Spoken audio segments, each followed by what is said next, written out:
Hello everyone, welcome to my channel, Bow and Arrow Tarot. My name is Rebecca and this is going to be the Love Weekly for the sign of Gemini.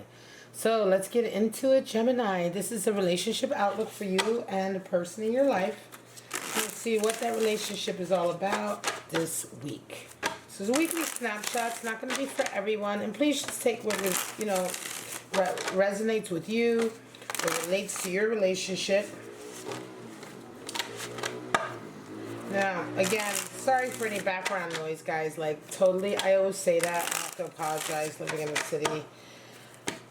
In any case, let's get into seeing what kind of spirits are impacting this connection. This could be a connection coming back, a reconciliation, someone from your past, someone in your present. Could be your current lover, whatever the case is. Let's see what the message is for you today.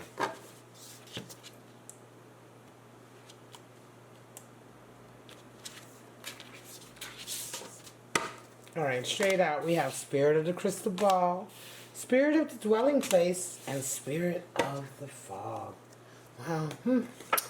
Alright, dark, right? A little bit dark cards here, but I don't know. Let's see. Spirit of the Crystal Ball, of course, we're talking about divination, right? We're talking about maybe having a glimpse into the future, having an idea of what's coming up next, Spirit of the Dwelling Place, of course, home, structure, foundation.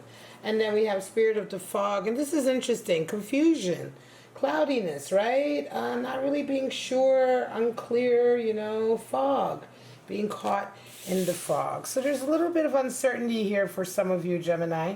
But let's see, hey, let's see what it's all about, right? Let's see. I'm going to pull out your cards for your person, pull out cards for you. See where they're at this week and where you are at with it this week. And let's just see. I'm not going to take those. I usually don't take flyers or flipped cards unless they really come all the way out. Show me.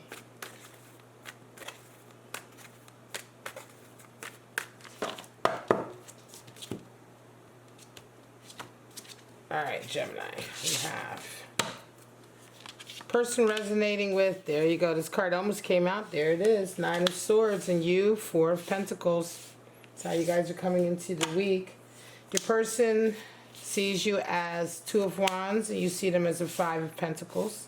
They desire Three of Swords, oof, when you desire High Priestess, and what needs to happen is Nine of Cups for them. And for you, Temperance. Now, Temperance has come out for almost every single reading so far today. And I've done the water signs. Now I'm working on the air signs upside down. We have Page of Wands at the bottom of the deck. So definitely talking about overcoming fear and and expressing yourself, expressing your desires, following your vision. Page of Wands is one of the, highest cards in the deck for overcoming fear. So I love it. It's good energy. So, Gemini, what's going on? Your person is resonating with a lot of sleepless nights and anxiety. They're coming into the week with a Nine of Swords. Pain, anxiety, worry. You're coming in with Four of Pentacles. You're worrying about money, trying to hold on to money, stability, your foundation. It could be that you either feel that it is being threatened. Four of Pentacles is a high anxiety card. It's very much, am I going to lose everything I built? What do I have to do? Do I hold on to it? It can sometimes lead to greediness or miserliness. So you want to be very careful with this energy. So you both are coming into this week with a certain amount of anxiety. Certainly a person is coming in with a lot more anxiety than you. Something is on their mind, troubling them. How do you guys see each other? Well, Two of Wands and Five of Pentacles. Your person sees you as someone who's like, okay, ready to go. Boom.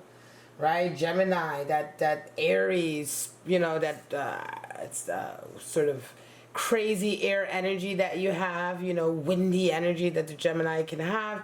But Two of Wands, of course, is Mars in Aries. It's very fiery. It's very going out into the world. But you guys have that also. And your person is seeing you like this. They're seeing you as really being very ambitious right now and really putting everything into a particular objective that you have. Not necessarily sure that objective includes them.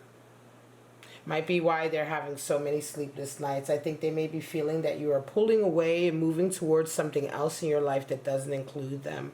Five of Pentacles is how you see them. So you're seeing them struggle. This could also be another source of a lot of that Nine of Swords energy because you're seeing that they've gone through a struggle with that Five of Pentacles.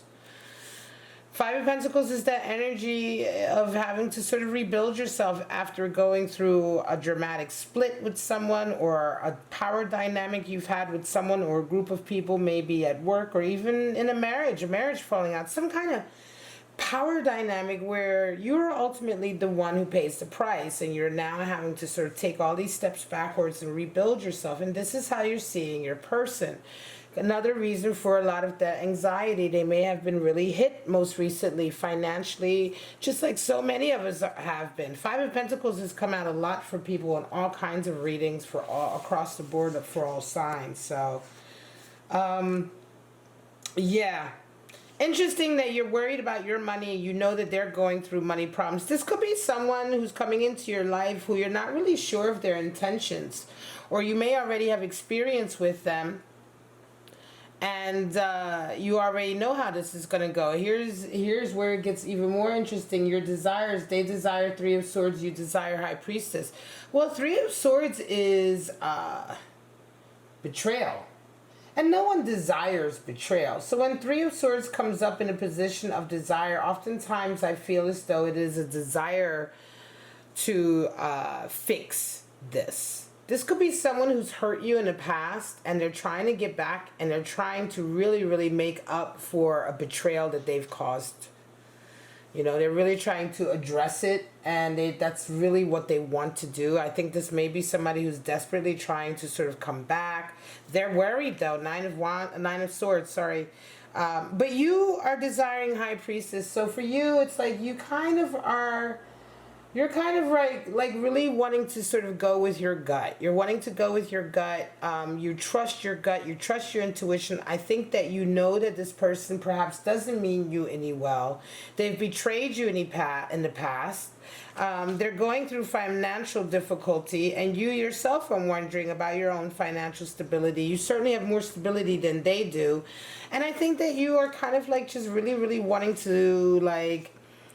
I think you're wanting to be right with your intuition. I think your intuition right now is telling you something about what's going on, and you really wanted to be right also, not be wrong. And this is interesting. A lot of times when we deal with certain people we've had bad experiences or negative experiences with, and we get another chance with them or they come back, we have a feeling that they're not genuine, and a lot of times we want to be wrong. But you want to be right about it. And this is really interesting because I think in your heart of hearts, you know that you are right. You know, this is more about you being validated than it is about you getting back with this person, because I don't think you actually want to be back with them anymore. Oftentimes when somebody comes back after this kind of situation and we want to be wrong about them, even though we think we're not, but we want to be because we want them to have changed, that's because we still have feelings. I think you're kind of over your feelings with this person. And so you don't have any desire to have them back or for them to really have changed. The only thing you're really kind of looking for in this situation is to be right? You're looking more at the situation in terms of an opportunity to hone your intuitive ability about people and certainly about this person. What needs to happen? Well, they need to sort of be happy with what they got. Nine of Cups is being happy with the blessings you have. They kind of really need to be happy with what they got. Again, this kind of speaks to the fact that I'm not necessarily sure they're going to get what they want out of you, Gemini, because you're kind of like, you're done, right? And what needs to happen for you, stand your ground. I think they're going to really try hard to sort of get you to sway, get you to move from your position. Temperance is all about remaining strong in the eye, in the eye of the storm, in the middle of the storm. Well, not the eye is the quiet bit, but in the rough bit, in the bit when everything is kind of coming at you, energies, people, they're trying to get you to behave a certain way, you're remaining focused. Always So you see the cups constantly back and forth, always adjusting your emotions and your energy and your fire to remain composed. Temperance card for Sagittarius energy. Let's pull some clarifiers. This is what I am going to do, and then I'm going to call it a reading. 3 cards for you, Gemini. What can I say? I think this is somebody coming back into your life, and it's like, yeah, well, you know, it's for you, it's a great exercise in really honing, like I said, your judgment, or sort of, not your judgment, but your ability to sort of character, right? Your judgment of character, your ability to judge somebody's character, their sincerity, and all of that. This is much more kind of the exercise I think that this is for you right now. And they are kind of, unfortunately, like, you know, they're just coming into you. It's not what you want, you know? Just doesn't feel like it's what you want. Show me what's going on with Gemini and this person. Show me. Feels like you're so over it.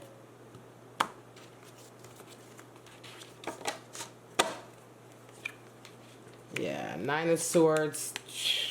Ace of Wands again. And 9 of Wands. Wow, 9, 9, 9. So yeah. This is the last step to finally shutting, like, putting an end to this, Gemini. Right? Nines are kind of the last little step before there's completion and you move on. 9 of Swords, 9 of Wands. Ready to lay this burden down. Right? Ready to let go of anxiety with this person, ready to no longer, you know, and 9 of Wands is very much realizing your own part that you have to play in the burdens that you carry. A lot of times we carry burdens, responsibilities, we blame everybody else for them, but when we get to that 9 of Wands energy, we're starting to take stock and responsibility for our own choices. And again, this is something that's happening here. This is kind of you taking your you know, like, whereas before with this person, you may have made that move to go back, to engage. This time you're not. You're very much over it.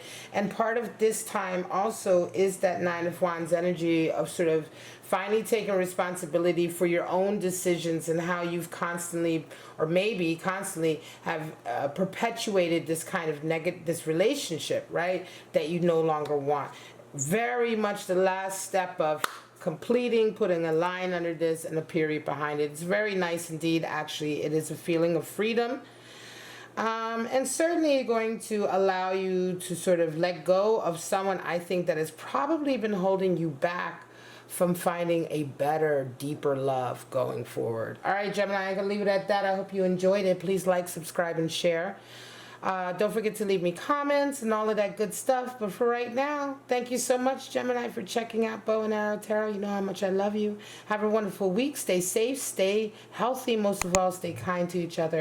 I'll see you guys in your next Love Outlook. Bye-bye now.